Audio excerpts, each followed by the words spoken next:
Hello mga mi, for today's mini vlog nga pala ay ang anniversary ganap namin ni Papa.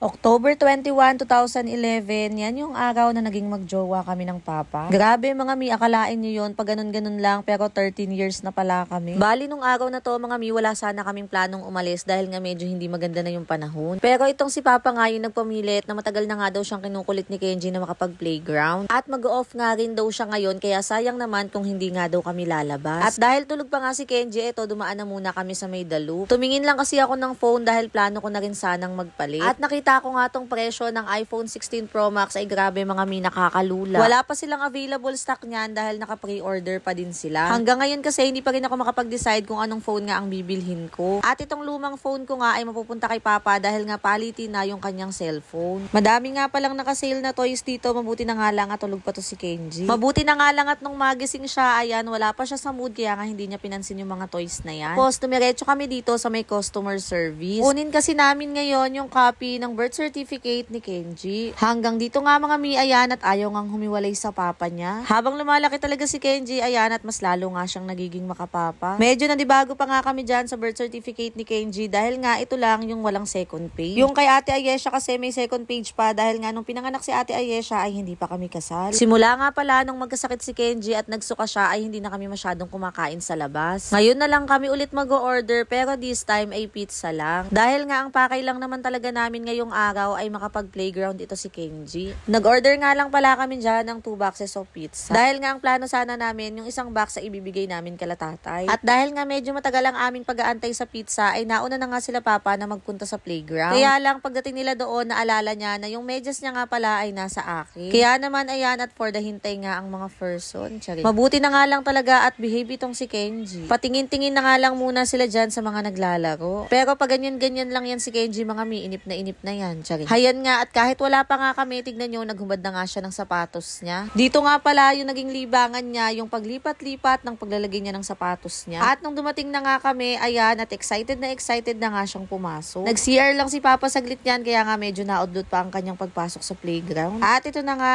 ang moment ni Kenji. O diba, anniversary namin ni Papa, pero ang mag-e-enjoy nga ay ang batang makulit na to. Tinanong pa nga pala namin dyan si Ate Ayesha kung gusto niya nga ring pumasok dyan. Pero ayun nga, dahil nga malaki na siya, ayaw niya na daw. Sa labas lang kami niya ng ate at nagpo-food trip nga kami. Plano sana talaga kasi namin ng Papa na magpampanga, kaya lang short budget nga tayo, kaya naman next time na lang. Tapos idagdag pa nga natin yung hindi masyadong magandang lagay ng panahon. Pero okay na nga to, simpleng celebration lang, ay masaya na nga tong mga anak ko. Hanggang dito na lang mga mi. Thank you.